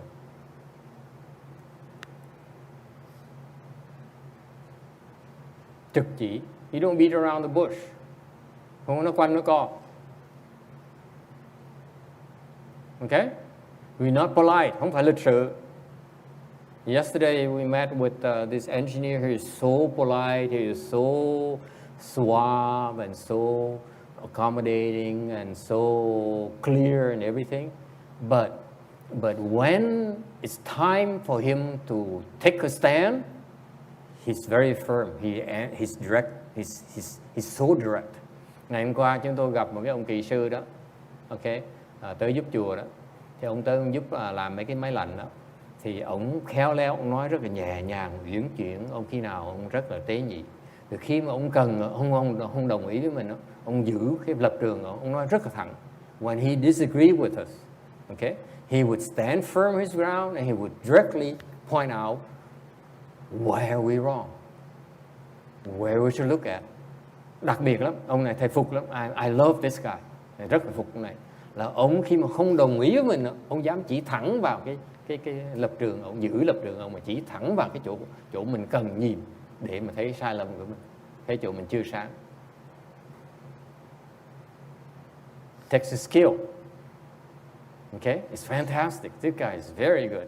Okay, hay khéo dễ sợ, and he should be much higher level than he should be a manager, should be a director or something. He's too good. He's going to be at that level. Trong tương lai ông này sẽ làm chức rất là cao. It takes that kind of communication skills. Cái cách mà giao tế ông khéo léo dễ sợ lắm, mà rõ ràng it's so clear-headed, rất là sáng suốt. Okay, so he has this directly pointing nhân tâm, directly pointing at the people's mind, to the mind. Trực chỉ nhân tâm. What mind are we talking about? Cái tâm mình nói tâm gì đây? Nhân tâm là cái gì? What is this human mind? What is this mind? The false mind? Who says false mind? Cái tâm giả. Of course it's fine, the mind is false. But what mind are we talking about? What false mind are we talking about? Tâm giả, mình nói tâm giả nào? Your mind. Okay, yes, it's your mind. It's false. Cái tâm của cô giả, that's true. Yes, sir. Discriminate, tâm phân biệt. That's correct. Anyone else? Yes, sir. Your ego, the bird. Bản ngã, con chim. Yes. What is this directly pointing the human mind? Trực chỉ nhân tâm gì? Only in a trance school do you have this. In a Mahayana meditation you have this. Bên Đại Thừa mình mới có cái pháp này thôi. Bên ngoài ra không có ai có. Outside Mahayana, outside of Chan, it's not available. Ngoài cái thiền tông không ai có hết á. No one. Not in Tibet, bên Tây Tạng nó không có. In Mahayana, in Thai Buddhism không có. Bên Tây Tạng không có. Bên Thái Lan không có. Vietnam they don't have, Việt Nam không có. Sri Lanka don't have it, Tích Lan không có, Myanmar they don't have it, Miến Điện không có, you name it. Which country are you interested in knowing? No, they don't have it. There you go. All right? So, directly pointing to the mind. Trực chỉ nhân tâm nghĩa là sao?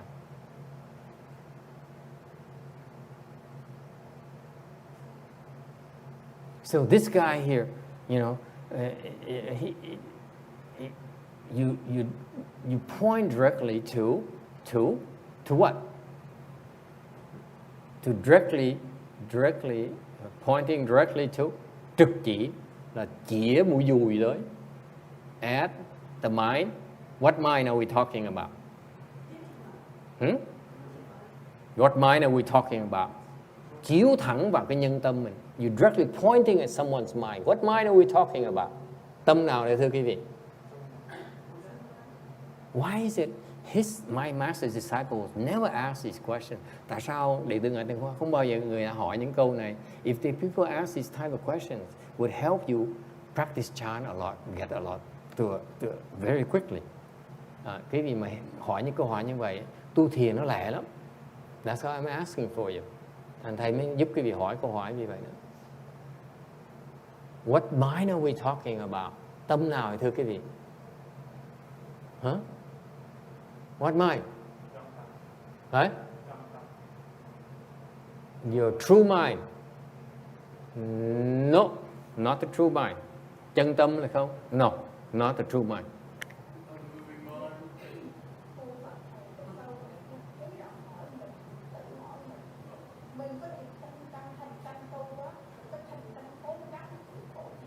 He says, are you sincere? Are you going to work harder to... Right? Đúng không? Mình phải cố gắng, mình phải thành tâm. Chịu cực chịu khổ. You have to endure hardship. You have to...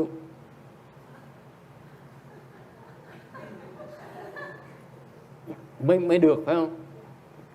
He said, then you okay.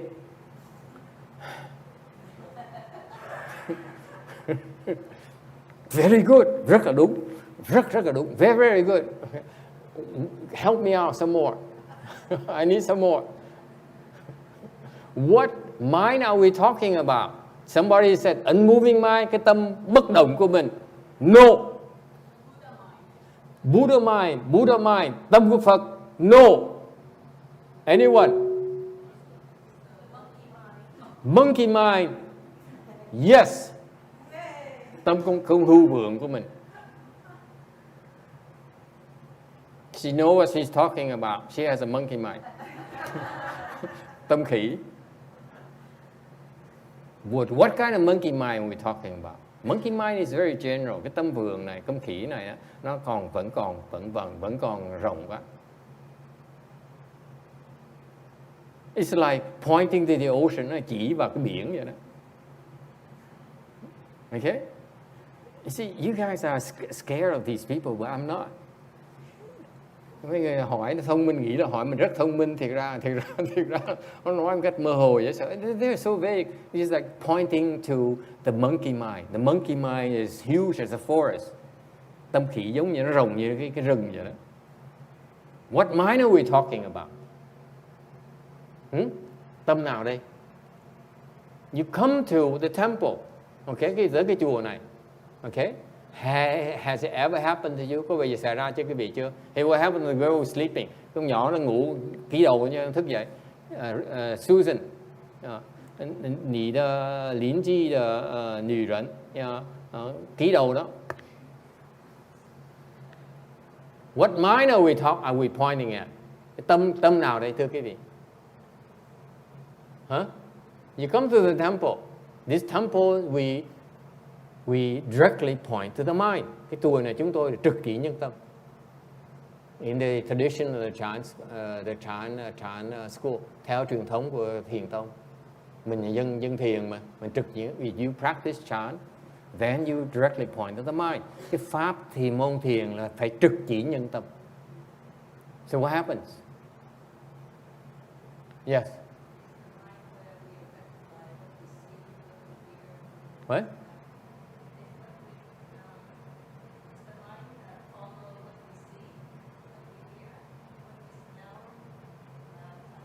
Very good, very good. Keep it up.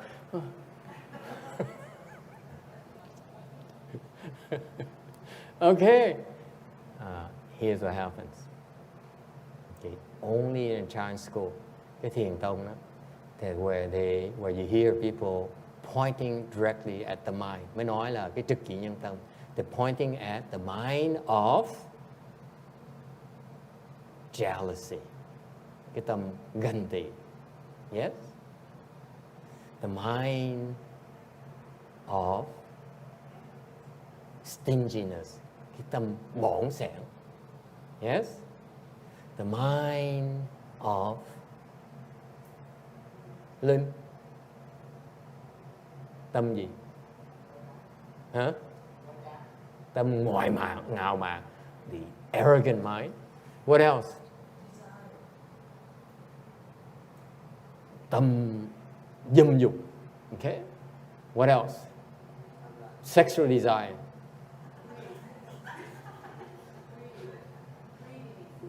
Tâm tham lam.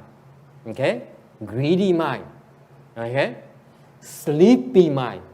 Cái tâm ngái ngủ. Okay? Okay? What else? Huh? Lazy mind. Yes, sir. Stupid mind.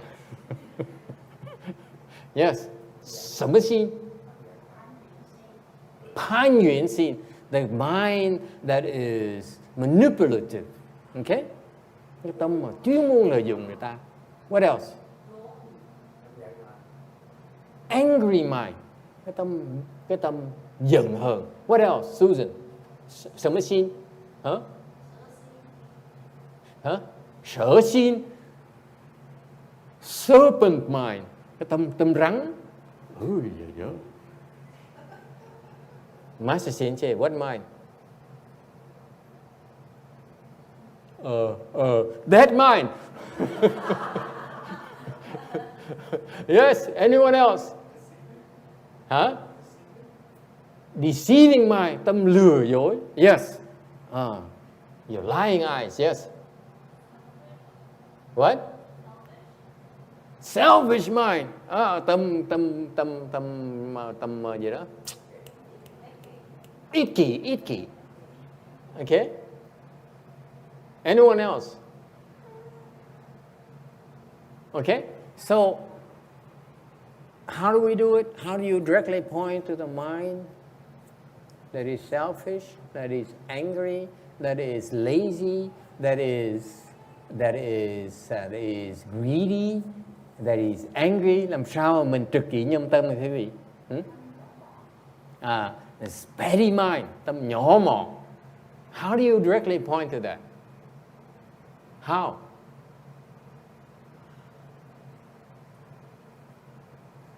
How? Recognize it. Recognize it. Do you recognize it? Do you recognize it? Nhận ra được không? How? How do you directly point to those minds? Làm sao mình trực chỉ nhân tâm như thưa quý vị? You say, oh, thank you.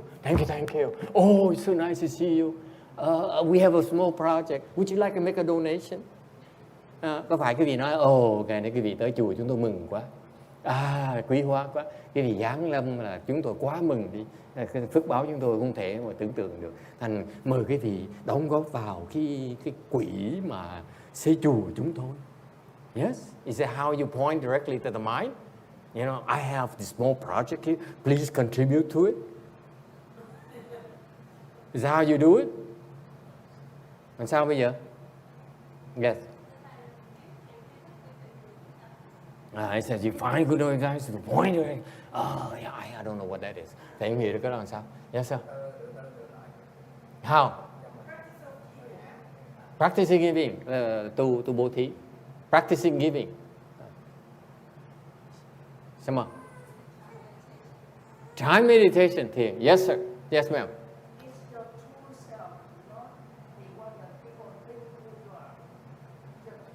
It's your true self. If people think you are, therefore it's your true self, not just people think about you, right? Mình nghĩ là cái thân thần mình là gì, chứ không có quan trọng người ta nghĩ gì, không quan trọng. Whatever people think of you doesn't matter. It's what you think of you that's what matters. There's some confusion somewhere in there. She's still thinking like hell. Cái bà vẫn suy nghĩ như thường. What you think of yourself is confusion. Nghĩ tới mình ra sao là cái đó là cái mê muội đó. Dễ sợ không? Đã nghĩ là mê muội. As soon as you think, you are confused. Kind of hard for you young people to take. As soon as you think, you are confused. Khi cái vị bắt đầu khởi một tư tưởng lên là cái vị mê muội đó. Yes, sir. How do you directly point to the greedy mind, to the petty mind, to the selfish mind? Làm sao mà cái vị trực chỉ cái tâm của cái người tham lam, cái người sân hận? How do you point out that? Yes, sir. Don't make them react. He's getting close. The men are better tonight. Chiều nay người đàn ông khá hơn đàn bà một tí. Yes? Eternalize. Not quite, yes. Right on the spot. Thọc tiết nó luôn. Close. If you do that, they sue you. Thọc tiết nó kỳ mình. In the US, don't do that. I don't recommend it to you. Okay? They sue you. Thọc tiết nó kỳ mình chết rồi. Chảy túi em. How do you point directly to the mind? How? Make them look at themselves. Close. Anyone? Hiền Khả. Sit longer, ngồi lâu hơn. How?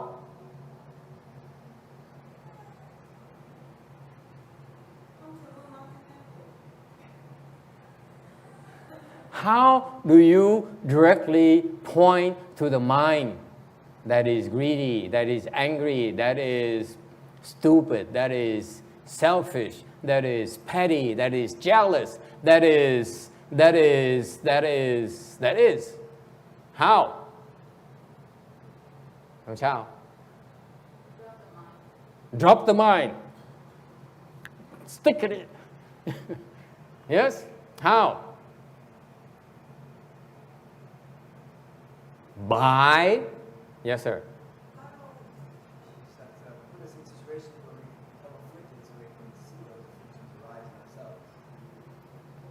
The voice of experience.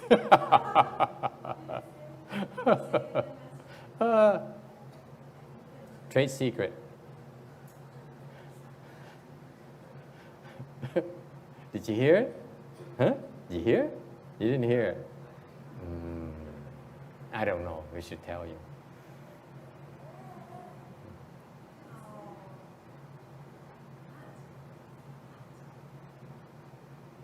By making you face the same affliction over and over and over and over again.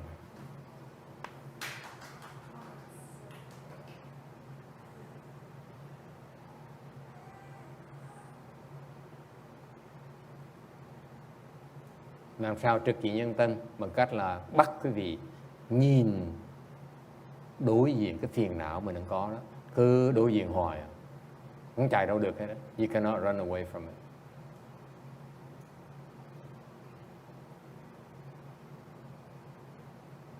On the other hand, you say, oh, it's okay, don't be upset, let me do it. Okay? Let me fix it for you.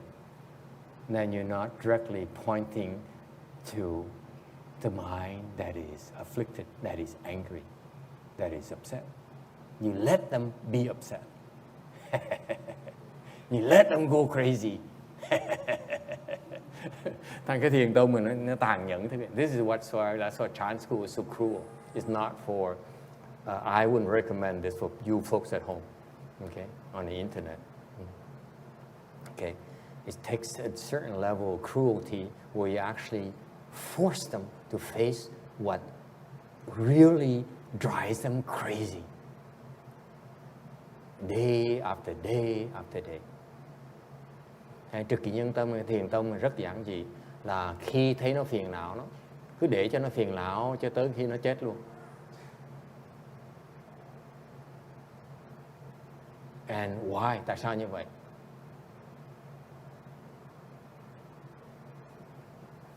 Okay. Once they realize that this affliction doesn't go away, they find a way to make it go away themselves. Tại vì cái này cái tâm quý vị đặc biệt ở chỗ này đó. This is what's special about your mind. Okay?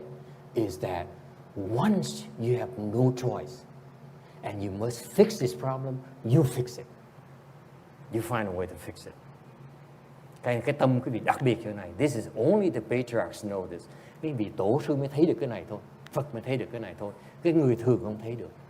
Ordinary people, the Hinayana people, Tibetan people, they don't see this. Okay? Because the secret is this. And this is a pay section. Okay? Please make a donation after I say this. Okay?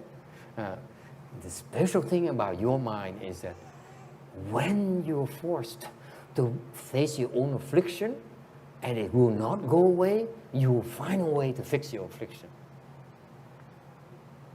You will get rid of it. Tại một khi một quý vị phải đối đầu với cái nó khiến mình phiền não, cho tới khi mình cùng luôn, thì quý vị tự động sẽ biết cách mà giải nó. Because only you can fix it, no one else can. Tại vì một mình quý vị mới giải quyết được thôi, không ai giải quyết được. You have to fix it.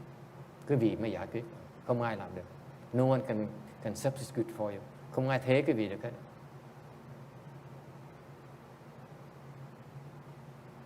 Questions? Does it make sense? You agree, you disagree? Okay?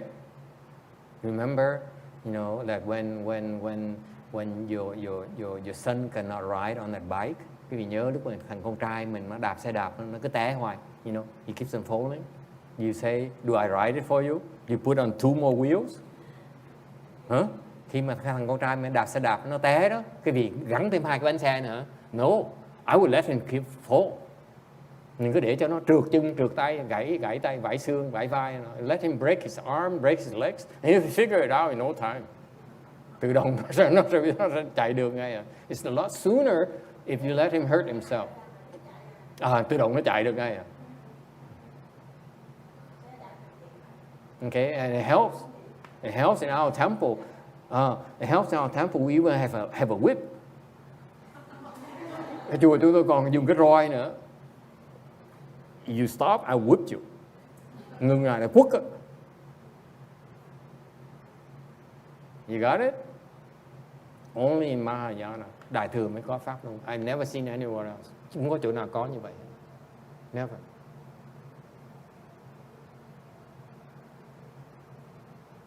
Questions? And that's what I saw on how my master trained his pupils. Cái đó là thầy thấy cái đặc biệt của Ngài Tiến Hóa, Ngài dạy đệ tử Ngài như vậy đó.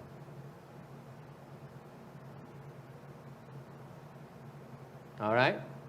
So thank you to you today because this gives me an opportunity to share with you how my master trained in the Chan school tradition. Thầy cảm ơn quý vị cho thầy cái cơ hội ngày hôm nay để chia sẻ cùng quý vị cái cách huấn luyện của Thiền tông. Okay. It's directly pointing to the mind. Trực chỉ nhân tâm. All right? Okay, we stop here today.